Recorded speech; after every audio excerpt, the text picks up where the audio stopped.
Whether it's a welding helmet or a traffic cone, this year's Pirates have a couple of new ways of celebrating home runs. On this week's Fan Nation, the story behind the celebrations that have been the talk of baseball. You may have seen the Pirates celebrating their home runs this season by wearing a welding mask. Or a traffic cone. Or both at the same time. Well, it might look a little confusing, but Fan Nation did some sleuthing to uncover the story behind these wild home run celebrations. Yeah! Fan Nation is presented by JP Roofing. As Pirates fans geared up for the upcoming season, one thing stood out: a new shirt for sale with a new motto, "Hoist the Cone." Ask around what it meant and you get a lot of the same kind of answer. So we really don't know. We're kind of just leaving it up to speculation and, We're going to leave that up to interpretation, I guess is what we're going to do. Whether it was a misprint or misunderstood lore, it didn't seem to matter. The Pirates players ran with the joke, and now the cone celebration is a regular sight in the stands. But alongside the cone is another home run tradition Fan Nation does know the origin of, and we're meeting the man behind it. I'm Bernie Hall, and I am the District 10 Director for the United Steelworkers here in Pennsylvania.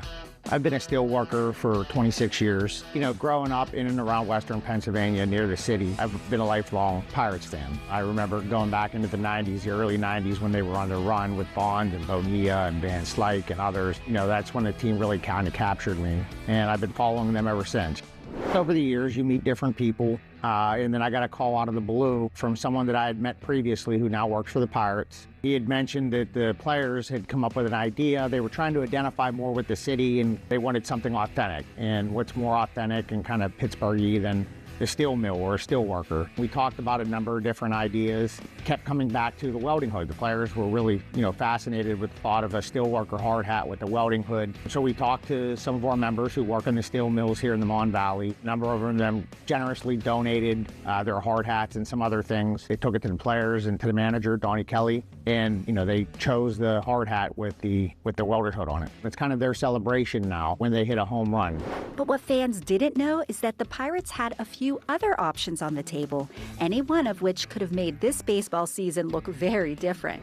This is one of the helmets, that we had provided. This comes out of the Claret and Coke Works. This is from one of the full-time union safety representatives. Guys will have their different stickers on them, some personal stickers, some sports-related, others talking about the different qualifications that they have in the plant. One of the other items that we had provided them was one of the flame retardant jackets. You can see it has the U.S. Steel logo.